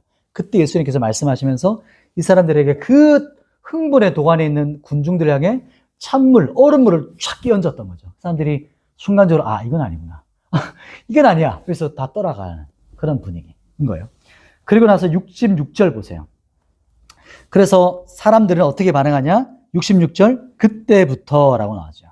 그때부터 그의 제자 중에서 많은 사람들이 떠나가고 다시 그와 함께 다르지 않았다. 다시는 저 사람과 상종하면 안 된다. 이런 느낌인 거예요. 야, 이건 아니야. 저 사람 큰일 날 사람이야. 자기 살 피를 먹으래. 식인종도 아니고 무슨 말이야 도대체. 이렇게 떠나갑니다. 지금 말로 보면 손절당하셨어요. 많은 군중들에게 손절당하셨어요. 자, 핵심으로 이제 가볼게요. 그러면 지금 예수님께서 광야에서 오병이어를 통해서 결론이자 핵심은 뭘 하고 싶으신 거냐면 성만찬을 하신 거예요. 오병이어 사건은 빈들에서요, 광야에서 성만찬 하신 사건이에요. 살과 피를 먹으라 라고 말씀하셨죠. 언제 하셨죠? 6월절에 하셨어요. 오병이어 사건. 퍼즐이 이제 느껴지시죠? 지금 제자들에게 빵을 어떻게 하셨죠? 찢어주셨어요. 상상이 되시나요? 빈들의 사람들 앉아 계시고 예수님께서 제자들을 빵을 주실 때 빵을 찢어 주시면서 나눠라 주셨어요. 그러면서 이것을 주시면서 6월절 성만찬 사건이, 요한은 그 사건이 기억난 거예요. 오병이어 사건이. 오병이어 그때 하셨던 그게 바로 성만찬 6월절 어린 양 죽임 당하기 전에 빵을 찢으시면서 이것은 내가 너희를 위하여서 찢는 내 몸이니라 하시면서 통빵이었거든요. 그 당시에. 통빵을 찢으시면서 제자들과 빵을 나누셨어요. 성찬하셨어요. 그렇게 하셨던 것처럼 잔을 나누시면서 이것은 내가 너희를 위해서 쏟는 내 피다 라고 하셨던 그 사건이 지금 예수님께서 하신 말씀이 그 말씀이구나. 그때 강론하실 때는 제자들 다 몰랐을 거예요. 도대체 무슨 말이야? 살과 피를 왜 먹지? 근데 이 요한은 나중에서야 오병이어 사건에 있었던 그 강화 말씀이 바로 이 사건이었구나. 그분은 빈들에서 광야에서 우리와 성찬하셨던 거구나. 여기서 깨달았던 겁니다. 그래서 예수님께서는 지금 오병이어 사건에서 뭐라고 말씀하시는 거 아니면 오병이어 표적이라고 했잖아요. 오병이어의 표적은 진정한 방향성과 목적은 십자가에 죽는 것을 가리키는 거야. 십자가 죽으심과 부활을 말씀하시고, 그래서 예수님은 지금 내 몸을 찢고 있다. 십자가에 죽으시는 이유를 내가 너희에게 영생을 주려고 내 몸을 찢고 있는 거야.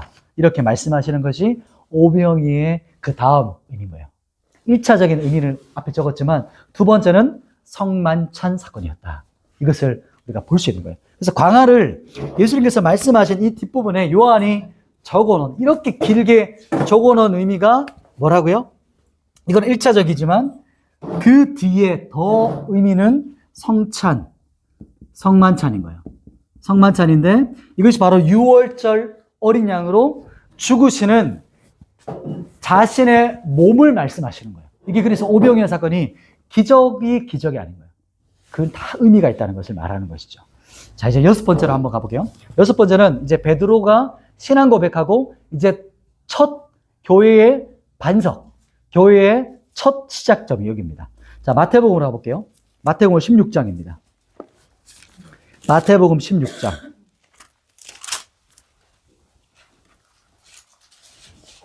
그래서 마태복음 16, 16, 마태복음 16, 16. 그래서 이게 바로 신앙 고백절이거든요. 마태복음 16장 이 부분입니다. 16절 부분인데 13절부터 우리가 한번 볼게요. 예수님께서 제자들을 지금 어디로 데려왔죠? 빌립보 가이사랴. 여기 우리 번역은 가이사랴 이렇게 되잖아요. 뭔가 발음이 비슷하죠. 가이사에게 드려진 도시입니다. 그래서 여기는 빌립보 가이사랴는 그 당시 이제 황제에게 드려졌던, 시저에게 드려졌던 자리였고, 여기는 인간 황제 신전이 있었다라고 봐요. 가이사랴에 신전이 여기 있었을 것이다. 이렇게 봅니다. 그러니까 지금 상상이 되시죠? 그 신전을 지나가면서 사람들에게, 제자들에게 너희는 사람들이 인자가 누구라고 생각하냐? 이렇게 질문하는 거예요. 제자들의 답이 뭐죠? 예수님이 선지자냐? 혹 세례 요한인가? 혹은 엘리야, 예레미야, 선지자 중에 한 사람이라고 봅니다. 이렇게 사람들이 대답해요. 근데 결정적인 질문이 뭐죠? 그러면 너희는 나를 누구로 아느냐? 그러면 너에게 나는 누구냐? 이 질문이에요. 너는 나에게 예수님은 누구시냐라고 이렇게 질문하시는 거예요. 너에게 나는 누구야? 라고 말씀하시죠. 그랬더니 아마 뭔가 침묵이 쫙 흘렀을 거라고 느껴져요, 저는. 이때. 순간적으로. 정막. 근데 사도 바울이, 죄송해요. 요즘 바울을 계속 얘기해요. 사도 베드로가 선포하죠. 뭐라고 선포하죠? 우리 한번 읽어볼까요? 자, 16절. 같이 한번 읽어보겠습니다. 시몬 베드로, 저 읽습니다. 시작. 시몬 베드로가 대답하여 이르되 주는 그리스도시요 살아계신 하나님의 아들이시니다. 아멘. 이렇게 선포합니다. 주는 그리스도시요 살아계신 하나님의 아들이십니다. 이렇게 선포했더니 예수님께서 그 신앙 고백, 그 고백은 그거 알게 하신 분은 성령 하나님께서 너를 알게 하신 거야. 이렇게 말씀하시죠. 그러고 나서 예수님께서 하신 말씀이 이 신앙 고백 위에 내가 교회를 세울 거야. 자, 여기서 보면 18절이죠. 너는 베드로라. 내가 이 반석 위에 내 교회를 세우리라. 이렇게 말하거든요. 이 반석은 베드로가 말한 신앙 고백이에요. 이 반석. 내 교회를 세우리라. 그래서 이렇게 말하는데 이 반석이요. 내 교회와 같은 짝을 이루는 겁니다. 근데 가톨릭 성당에서는 이 반석을 뭐라고 해석했을까요? 베드로라고 해석한 거예요. 베드로라고.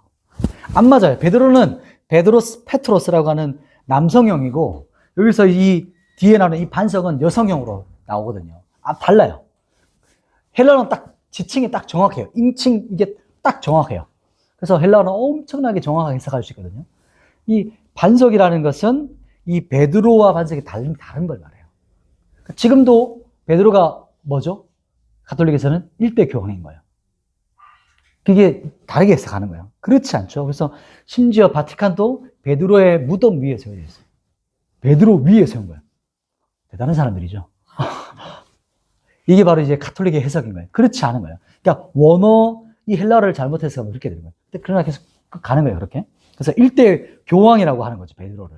어찌 보면. 그러나 우리는 그게 아니고 뭐냐면 베드로가 고백한 신앙 고백 위에 교회가 시작돼요. 신앙 고백. 그래서 고백적 교회, 신앙 고백이 우리가 첫 시작인 겁니다. 그래서 이때 처음으로 예수님께서 18절에 성경 이제 신약에서 제일 처음으로 교회라는 말이 언급됐어요. 에클레시아. 여기서. 이제 교회가 세워지는 겁니다. 여기서부터. 그게 이제, 그리고 나서 교회에 대한 말씀하시고 정말 중요한 이제 16장 21절이잖아요.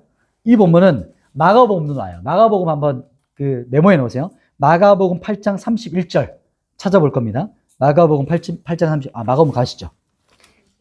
마가복음 8장 31절. 이렇게 생각하시면 돼요. 마가복음 8장 31절을 기점으로 딱 변한대요. 뭐냐면 예수님께서 메시아 비밀절이라고 보시면 돼요. 메시아 비밀절. 메시아 비밀절인데 마가복음 8장 31절 우리 같이 한번 읽어보십시다. 마가복음 8장 31절 찾으셨나요? 같이 한번 읽어볼게요. 시작. 인자가 많은 고난을 받으시고 성인들에게 권가되어 주님을 당하고 사람에게 살아야 할 것을 주로 그들에게 가르치시되. 아멘. 메시아, 이게 바로 뭐냐면 비밀절입니다. 메시아가 어떻게 죽임 당할 것에 대한 쭉 그다음에 이제 계시하고 있는 거예요. 이것을 핵심 단어가 고, 버, 죽, 살이에요. 자, 여기다 적을까요? 고, 버, 죽. 벌써 해석되시죠? 그래서 메시아 비밀절 이것을 반복하시는데 거기에 핵심 키워드가 고보죽살이에요. 뭘까요? 고는 뭘까요? 고난 받으시고, 그 다음에 버는요, 버림당하시고, 죽은요, 죽음, 그리고 살아나는 거요. 다시 살아나시는 거예요. 그래서 고보죽살 이렇게 하면 이 마가복음도 나오고요. 고보죽살을 또 어디 나면 누가복음 9장 22절 적어 놓으세요. 누가복음 9장 22절도 제가 읽어드릴게요. 이르시되 인자가 많은 고난을 받고 장로들과 대제사장들과 서기관들에게 버림받아 죽임당하시고 제3일에 살아나야 하리라 하고 이렇게 말해요. 이게 바로 메시아 비밀절이라고 말해요. 제자들은 처음에 한두 번 말할 때까지 못 알아들어요. 그리고 일부러 숨겨두셨어요. 말씀 안 하셨죠. 그러다가 여기서 드디어 여러 번 알려주시는 거예요. 계시해 주시는 거예요. 비밀을 알려주시는 거예요. 그게 바로 어떤 거냐면 내가 이제 고난받고 십자가에 달려 죽고 그러나 3일 만에 다시 살아날 것이고 이것을 말씀하고 있는 거예요. 고난받을 때 내가 버림당하고 죽고 부활할 거야. 이 말씀을 합니다. 그런데요. 마태복음을 이제 보시면 32절 보시겠어요? 이렇게 정말 중요한 메시아 비밀을 알려주셨는데 32절 방금 베드로가 신앙 고백하면서 엄청난 걸 고백했어요. 그런데 32절에 어떤 얘기가 나오냐면 32절 같이 읽을까요? 시작. 드러내놓고 이 말씀을 하시니 베드로가 예수를 붙들고 항변하매. 우리 번역은 예수를 붙들고 항변하매 이렇게 했잖아요. 이 뉘앙스를 한번 살펴보면 이런 겁니다. 예수님을 붙들고 항변했다는 것은 예수님을 붙들어서 데리고 가요. 상상이 되세요? 베드로가 예수님 붙들어가 데려가다가 꾸짖어서 혼을 내고 있는 거예요. 예수님 혼을 내고 있어요. 뭐라고 혼내고 있죠? 주여, 그런 말 지금 이런 때 왜 하십니까? 이렇게 분위기가 좋은데 지금 뭐 하는 겁니까? 무슨 이해되시죠? 그런 일은 절대 없을 거고, 그러니 절대 미치지 않도록 제가 막을 겁니다. 이렇게 하는 거예요. 베드로 성격 아시죠? 예수님 혼이 나고 있어요. 그게 이 본문의 의미입니다. 항변함의 뜻이. 아직 한번 원어를 보시면 또 영어도 나와요. 영어도 아마 리뷰크 이렇게 나올 거예요. 꾸짖어. 혼을 내고 있다. 이렇게 나오거든요. 그러면서 예수님께서 그 앞에서 뭐라고 하시냐면 33절. 예수님께서 하시는 말씀 한번 볼까요? 33절 같이 한번 읽겠습니다. 시작. 예수께서 돌이키사 제자들을 보시며 베드로를 꾸짖어 이르시되 사탄아 내 뒤로 물러가라. 내가 하나님의 일을 생각하지 아니하고 도리어 사람의 일을 생각하려도다 하시고. 이 부분이 정말 중요해요. 뭐냐면 베드로를 향해서 꾸짖으세요. 그리고 정확히는 베드로가 아니라 베드로를 붙잡고 있는 사탄을 향해서 명령하세요. 사탄아! 이렇게 선포하시는 거예요. 그래서 물러가라! 이렇게 선포하시면서 뭐라고 하시냐면서 너는 나를 넘어지게 하는 자로다. 하나님의 일을 생각하지 아니하고 사람의 일을 생각하는도다. 이렇게 선포하세요. 이게 참 무서운 거예요. 베드로가 방금 전까지는 성령의 도구였어요. 진짜 한숨이었어요. 한순간이었어요. 한순간 직전까지는 정말 교회가 시작하는 그 기초석, 신앙 고백을 선포했거든요. 성령의 도구가 되어서 성령의 감동으로 주는 그리스도시요 살아계신 하나님의 아들이십니다. 이렇게 말로 없는을 빵 쳤는데 갑자기 예수님께서 자신의 비밀을 계시해 줬더니 성령의 도구에서 갑자기 어떻게 돼요? 똑같은 사람이 사탄의 도구로 붙잡혀요. 예수님을 막아서려고 하는 거예요. 이게 무서운 거예요. 똑같은 사람인데 사람이 똑같은 사람이지만 성령의 도구도 될 수 있고 사탄의 도구가 될 수 있다는 거예요. 한순간인 거예요. 왜 그렇죠? 사람의 일을 생각하기 때문입니다. 사람의 일. 교회도 이럴 수 있는 거예요. 교회도 이 우선순위가 잃어버리면 이렇게 되는 거예요. 아무리 좋은 의도야. 정말 좋은 의도야. 그 의도가 인본주의에 놨다면 하나님의 일을 본문에서 뭐라고 하죠? 하나님의 일을 대적하는 게 돼요. 하나님의 일을 대적해요. 그래서 인본주의와 신본주의가 갈려지는 거예요. 예수님께서 진짜 무섭게 책망하시죠. 사탄이라고 말하잖아요. 사탄. 사탄이 별게 아닌 거예요. 사탄의 일. 그것은 사람의 일을 하나님의 일보다 앞서는 게 사탄의 일이에요. 그게 하나님의 일을 대적하는 겁니다. 그런데 지금 이 시대는 어떻죠? 인본주의에 찌들어 있는 우리 21세기 살아가잖아요. 그러니까 너무 익숙한 거예요, 인본주의가. 너무 좋아 보이는 거예요, 인본주의가. 교회가 너무 좋아 보이는 거예요, 인본주의가. 여기 우리가 속을 수 있는 거죠. 그래서 여기서 분별해야 되는 것이죠. 예수님께서도 교회도 마찬가지고 예수님께서 분명히 말씀하세요. 하나님의 일을 대적하는 가장 강력한 사탄의 도구는 사탄의 일은 사람의 일을 먼저 생각하는 거예요. 우선순위라는 거예요. 먼저. 그렇게 하면 사람들이 얼마나 좋아하고 좋아하겠어요. 사람들이 다 좋아하잖아요. 근데 하나님 일을 생각 안 해. 그럼 이게 사탄의 일이 되는 거예요. 정말 좋은 의도예요. 이렇게 하면 사람들에게 도움이 될 거고 의도가 좋고 정말 좋을 겁니다 라고 했는데 이게 하나님의 나라와 의와 뜻이 먼저 생각하지 않고 사람의 일과 뜻과 이것만 생각하는 거예요. 근데 예수님께서 마태복음 6장 33절에 먼저 그의 나라와 의를 구하라 라고 하셨거든요. 먼저라는 게 중요한 거예요. 먼저. 이게 우선순위. 이걸 말하는 겁니다. 그래서 오늘 본문에서 우리에게 말하는 거는 먼저 우선순위. 사람의 일을 생각하지 말고 배제하라는 게 아니라 우선. 무엇을 결정할 때, 무엇을 선택하고 결정할 때 우선순위가 뭐냐는 거예요. 그게 하나님이시라는 거예요. 하나님의 나라라는 거예요. 그렇게 될 때 교회가 하나님의 일을 하게 되는 거예요. 사탄의 일이 아니라. 진짜 별거 아니잖아요. 사람의 일을 하는 게 사탄의 일이라고 말하는 거예요. 예수님께서. 그것은 우선순위가 바뀌면 그게 사탄의 도구가 된다 라고 말씀하시는 거죠.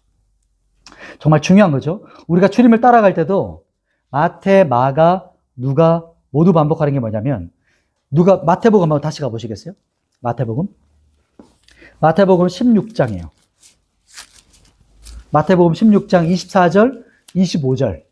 이 부분이 바로 제자를 부르실 때 선택입니다. 우리가 어떻게 그분을 따를 것이냐. 마태복음 16장 24절, 25절 부분이에요. 예수님께서 제자들을 향해 말씀하시죠. 한번 24, 25 같이 한번 읽어보겠습니다. 시작. 이에 예수께서 제자들에게 이르시되 누구든지 나를 따라오려거든 자기를 부인하고 자기 십자가를 지고 나를 따를 것이니라. 누구든지 제 목숨을 구원하고자 하면 잃을 것이요 누구든지 나를 위하여 제 목숨을 잃으면 찾으리라. 아멘. 누구든지 나를 따르려면 첫 번째 뭐죠? 자기를 부인하는 거예요. 자기를 부인. 그리고 두 번째가 뭐죠? 자기 십자가를 지는 거예요. 자기 부인. 이게 자기 십자가를 따를 것이라는 말씀할 때 속썩이는 어떤 남편이나 자식이 아니죠. 십자가가. 근데 이렇게 좀 패턴이 가요. 그게 아니고 자기의 옛사람, 우리의 정욕, 자아입니다. 자기를 말해요. 자기 십자가를 지고 자기를 부인한다는 것이죠. 그래서 25절에 복음의 역설이 말하죠. 25절 우리가 읽었지만 자기 목숨, 제 목숨을 구원하고자 하면 잃을 거예요. 그러나 누구든지 나를 위하여 목숨을 잃으면 찾게 될 것이다. 이게 우리나라 이순신 장군이 했던 말이죠. 전쟁 앞에서 죽고자 하는 자는 살 것이요 살고자 하는 자는 죽을 것이다. 이렇게 하면서 들어가잖아요. 이게 진짜 이 복음의 원리가 똑같구나. 역설적 진리. 똑같아요. 저는 이순신 그 영화 뭐였죠? 이번 거 말고 그 전 거. 그때 이거 하잖아요. 죽기 전에. 이렇게 하면서 이 사람이 기독교인이었으면 정확히 복음을 알고 있는 분이구나. 죽고자 하는 자는 살 것이요. 그죠? 본문, 이 제자들도 똑같아요. 주님을 따르는 사람을 향해서 이렇게 예수님께서 선택하신 사람들. 또 우리도 결정할 것은 똑같습니다. 사도 바울, 이게 맞아요. 사도 바울도 갈라디아서 2장 20절 말씀. 여러분 아시죠? 암송하는 분은 암송하셔도 되는데, 갈라디아서 한번 가보시겠어요? 갈라디아서 2장 20절이 바로 복음으로 거듭난 사람들의 신앙생활을 한 절에 다 집약적으로 녹여놓은 정말 2장 20절, 갈라디아서 2장 20절은 반드시 암송하고 씹어서 매일 되새김질 해야 되는 말씀.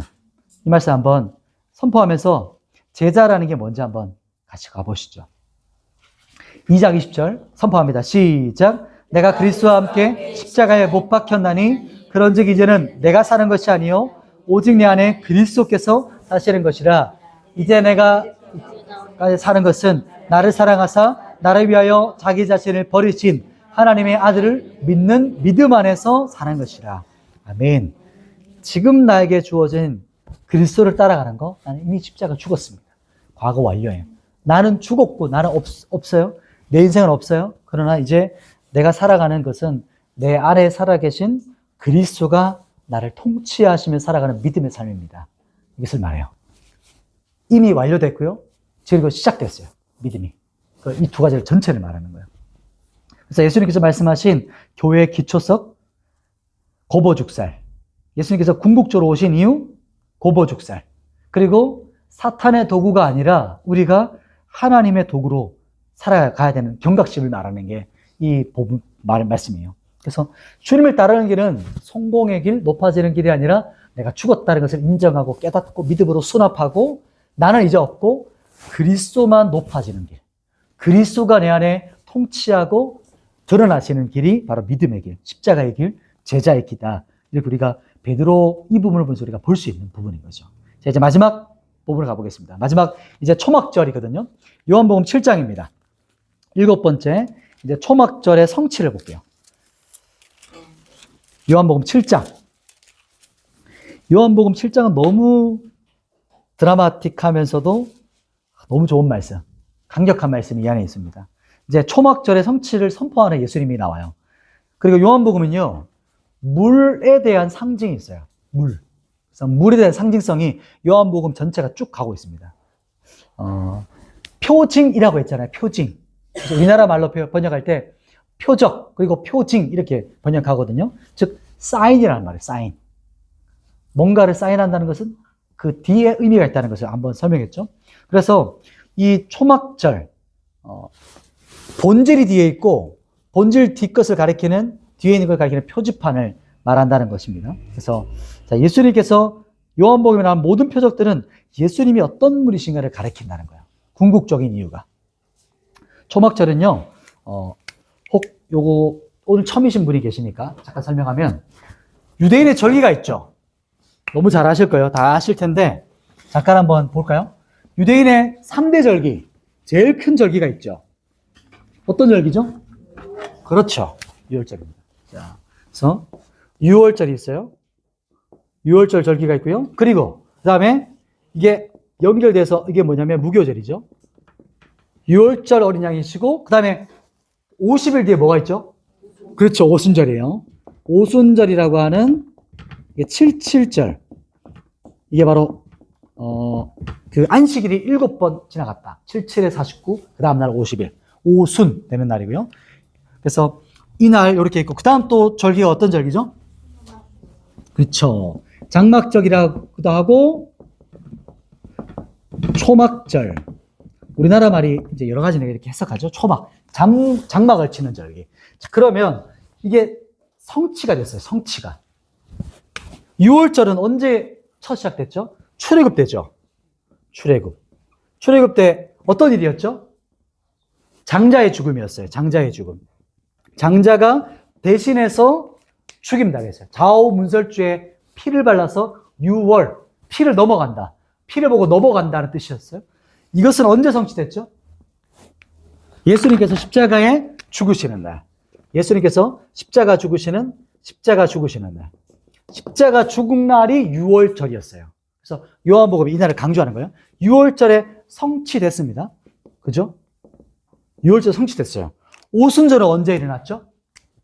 나중에 또 보겠죠, 그죠? 일단은 교회, 오순절 성령 강림. 이때 성취됐습니다. 첫 구약에서는요, 언제가 오순절이었냐면, 토라가 시내산에서 모세에게 주신 날. 이 날이 바로 토라, 오순절입니다. 그래서 이날 하늘에서 토라가 내려왔고, 오순절 강림 때 성령께서 하늘로 내려왔다. 성취됐어요. 성취입니다. 그죠?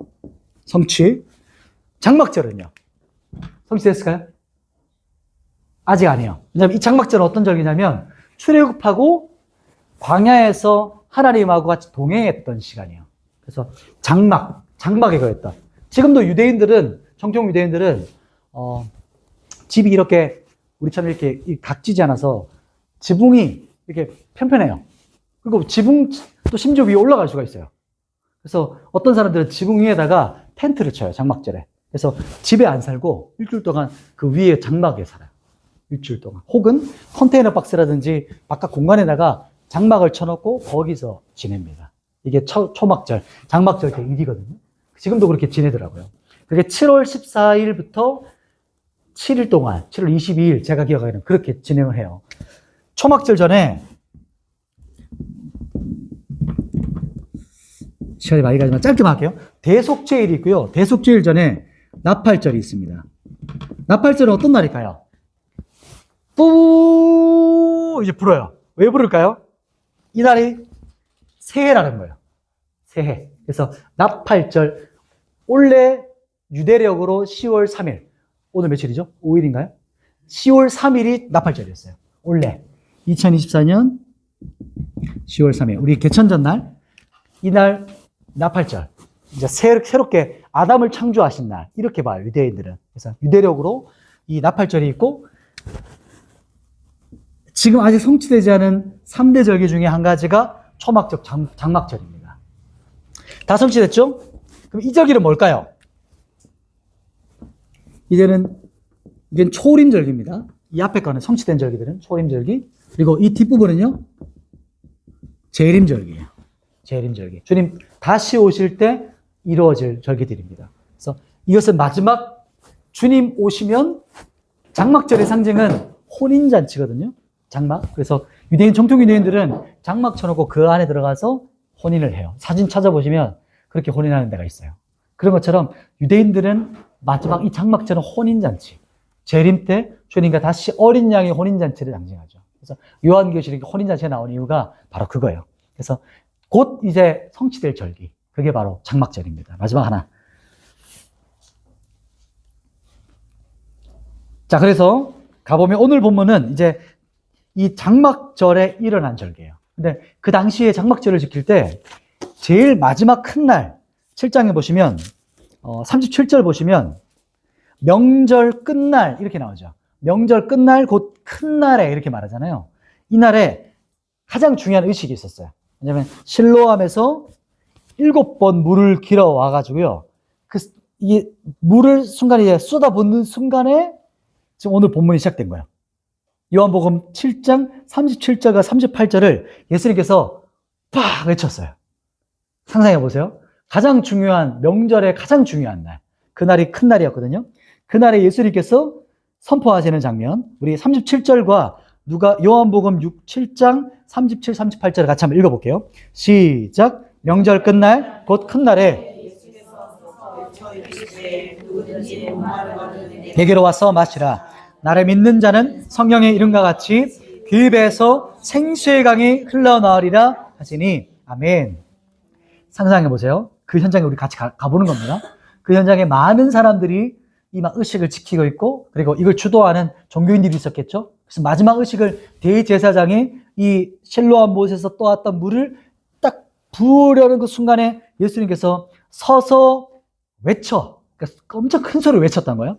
왜냐하면 누구든지 목마르거든 내게로 와서 마시라 선포하시고, 나를 믿는 자는 성경의 이름과 같이 그 배에서 생수의 강이 흘러나오리라 이렇게 선포하셨어요.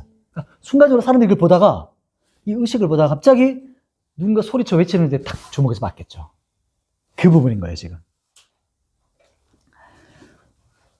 이 말이 뭐죠? 누구든지 목마른 자들 다 내게로 와. 내가 바로 광야 반석에서 물을 쏟아내었던 그 사람이 바로 나야. 내가 바로 생수에 근원된 그야. 그리고 모세를 통해서 내게 물을 준 존재가 바로 나야. 생수의 근원이신 근원된 메시아 그리스도가 나야. 이렇게 그 초막절 그 생수를 선포하는 그 장면에서 굳이 그곳에서 선포하신 거예요. 그 장면이 상상이 되시죠? 이 본문은요, 또 인용한 말씀이에요. 어떤 말씀 인용이냐면 이사야서 가보시겠어요? 구약입니다. 이사야서 55장 가보시죠. 이사야서 55장은 1036페이지에 있어요. 이사야서 55장 1절.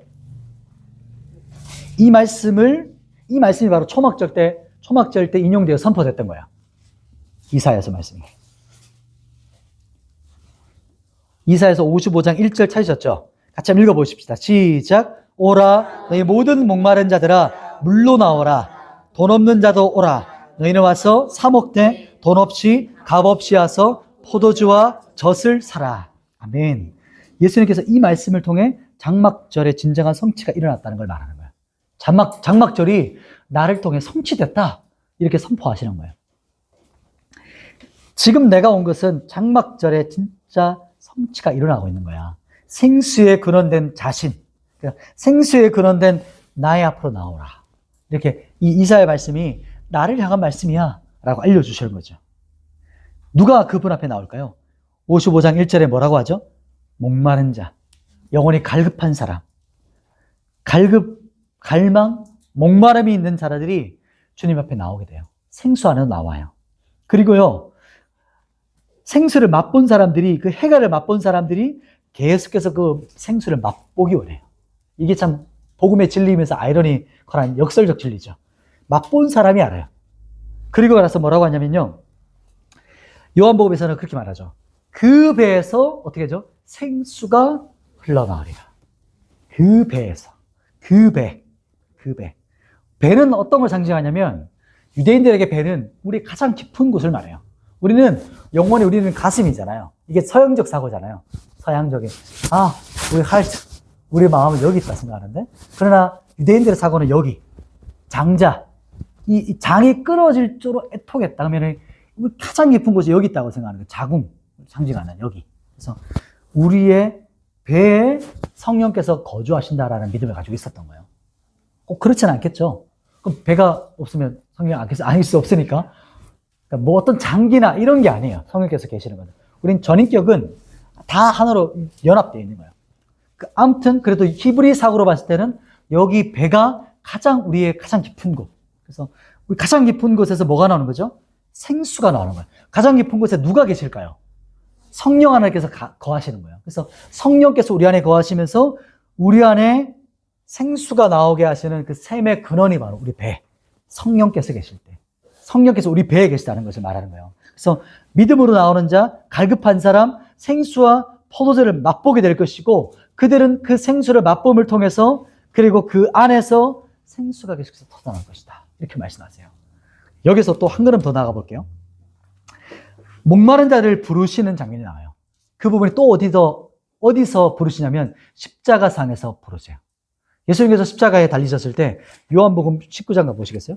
나중에 십자가 할 때 이 부분을 좀 더 자세히 살펴볼 거기 때문에 핵심만, 키워드만 한번 볼게요. 요한복음 19장입니다. 요한복음 19장 28절.